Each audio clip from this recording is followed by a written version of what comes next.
A veces, durante mis largas noches de insomnio, me quedo observando el techo de mi habitación, dándole vueltas a asuntos estúpidos que muchas veces no llevan a nada. ¿Cómo será el cuarto de los que viven arriba? ¿Y el que está encima de ellos? ¿Qué hay en los distritos superiores? Así, voy escalando sucesivamente altura a altura hasta llegar a la corteza de nuestro planeta, ese enorme páramo desolado y hostil desde hace siglos. Entonces, imagino la superficie, intentando obviar las imágenes que nos llegan de las películas, y me centro única y exclusivamente en el cielo oscuro plagado de luminarias. ¿Algún día podremos volver? ¿Qué tan grande es realmente el cielo?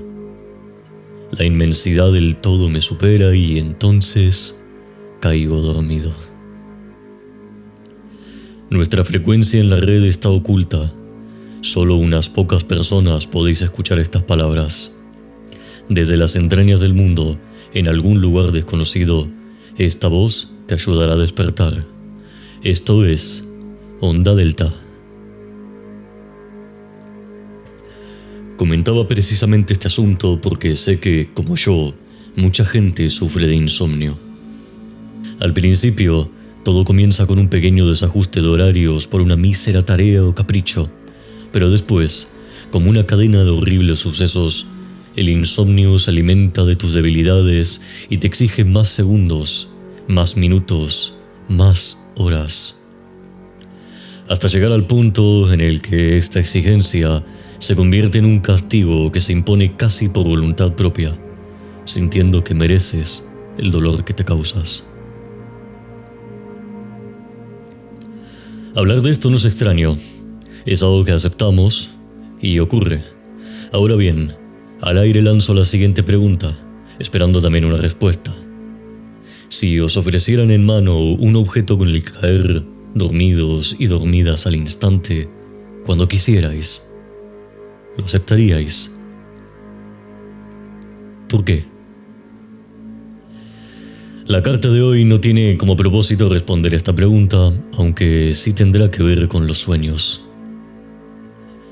Como siempre, ocultaré los datos sensibles de la testigo. Esta carta dice así. No recuerdo muy bien cómo llegué allí, pero todo era sumamente familiar. Las paredes de la taberna estaban hechas de madera de verdad y la gente vestía de época, con una exactitud y calidad impresionantes. Habíamos pedido 3 cervezas, una para cada una, y el tabernero se había hecho de rogar. Conversé con mis amigas durante largo rato sobre tantos temas como pudimos. Sus voces, gestos y miradas las sentí como mías, tan dentro de mi corazón que parecía que éste iba a estallar de emociones. Una vez, dijo Marta, tuve un sueño en el que un científico me hablaba sobre fenómenos que solo él podía clasificar. Marta cayó al instante, mirándonos con aquella sonrisa suya que Julia y yo leíamos siempre como una petición. ¿Y qué más te dijo?, pregunté por curiosidad. Nada con lógica, por supuesto. Dijo que nuestra especie era incapaz de distinguir el sueño de la realidad. La única forma de averiguarlo era poniendo a prueba los tejidos de la misma. Del miedo que le produjo esta afirmación, comenzó a comprobar diariamente si estaba soñando o no. Entonces, se tapó la nariz y la boca y comenzó a respirar. Instintivamente imité su gesto y, como por arte de magia, desperté. «Qué raro», contestó Julia. «Yo suelo soñar cosas más normales». Reímos un rato y seguimos charlando de asuntos triviales, como de nuestro viejo profesor de matemáticas, al cual tanto echábamos de menos. Al final de la noche nos despedimos con un abrazo. Al apretar sus cuerpos contra el mío, no sentí la carne como siempre. Su tacto se asemejaba más a la goma, doblándose sus figuras entre mis brazos. Fue entonces cuando los rostros de Marta y Julia me parecieron de plástico, con una sonrisa desbocada, quedando en un valle inquietante que detuvo el tiempo a mi alrededor y paralizó mis sentidos. Ambas A la vez, se taparon la nariz y la boca y respiraron. Instintivamente hice lo mismo. Y por algún motivo, el aire atravesó mis fosas nasales y me di cuenta de que podía respirar. La ansiedad tomó el control de mis sentidos y entonces desperté. Esta experiencia me demostró que aquel científico que vivía en un sueño dentro de un sueño fue capaz de infundir en mí un nuevo miedo, el miedo al despertar. Siempre he sido una chica con problemas para conciliar el sueño. Hay ruidos que me molestan y nadie más puede oír, y ese pesar siempre me ha perseguido cada noche.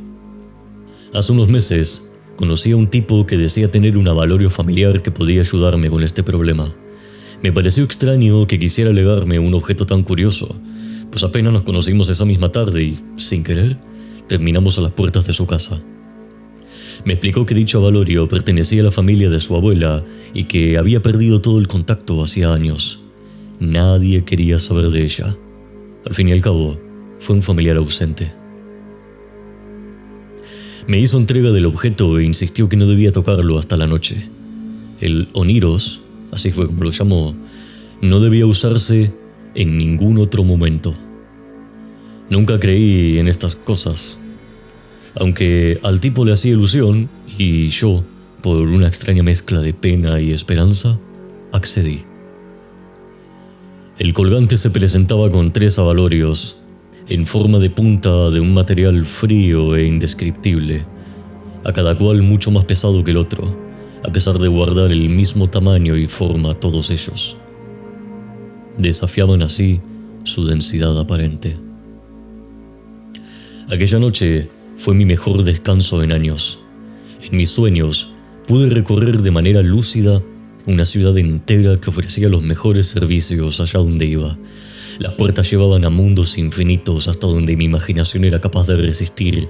Las viejas casas se convertían en mansiones y detrás de los armarios había llanuras y montañas esperando ser exploradas. Pero entonces desperté y volví a la realidad, que no era más que eso, realidad. Con el paso de las noches, mi cuerpo comenzó a gestar la necesidad de vivir durmiendo. Allí, en mis sueños, conocí también mis más profundos miedos, a los que fui capaz de enfrentarme luchando a capa y espada contra la deformación de mis ideas y pensamientos. Todo aquello era yo, era mío, me pertenecía. Me sentía la causante directa de cada uno de los colores, formas, figuras y emociones que se pintaban frente a mí. Y la realidad no podía darme eso. La realidad entorpecía el sueño. No era más que una ilusión gris e insulsa de la que nada bueno podía surgir. El trabajo me quitaba tiempo, así que dejé de trabajar. Las necesidades del día a día me quitaban tiempo, así que dejé de comer. A nadie le importaba. Nadie llamaría a las puertas de mi casa, o eso creía yo. Desperté en un hospital, rodeada de médicos que me observaban preocupados por el estado en el que me encontraba. Me habían quitado el colgante y por primera vez en mucho tiempo me sentí aliviada con el mundo real.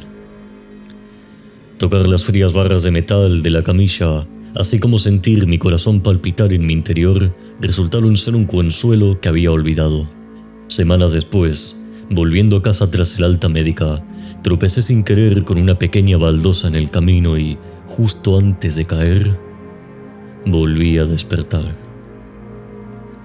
En mi cama, débil e irreconocible, arranqué el colgante de mi cuerpo y busqué un espejo donde poder ver mi rostro. Pero allí no había nada, una masa que se retorcía sin forma ni sentido. Y volví a despertar. Un sinfín de sueños y realidades se mezclaron durante no sé cuánto tiempo, hasta que perdí el colgante despertando una última vez en el hospital. Firmé unos papeles cuyo contenido no recuerdo y desde entonces me siento algo más libre. Uno de los médicos, al leer mi testimonio, me entregó los datos necesarios para contactar con ustedes a través de la red. Y así lo he hecho. He vivido los últimos días con el miedo de no saber dónde estoy, comprobando constantemente las fuertes cadenas de la realidad, esperando que esta quiebre. En el departamento de psiquiatría han tratado mi caso con el mayor tacto posible. Atienden constantemente mis necesidades y entienden como nadie lo que ha podido ocurrir. Sigo sufriendo ideaciones. Incluso al escribir esta carta, dudo saber dónde estoy. Aunque ya no me importa dar con la respuesta. Al final, como dijo aquel científico, la realidad es indistinguible de los sueños hasta el momento en que averiguas cómo romperla. Así termina el testimonio. ¿Quién más se ha taponado la boca y la nariz al oír estas palabras? Yo, desde luego, lo hice un par de veces.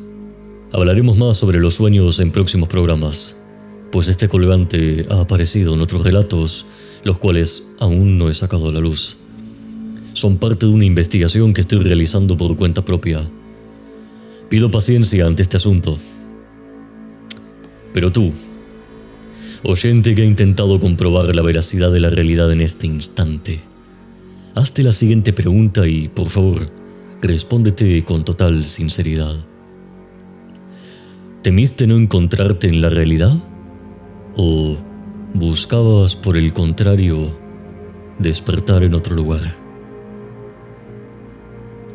Esto fue Onda Delta.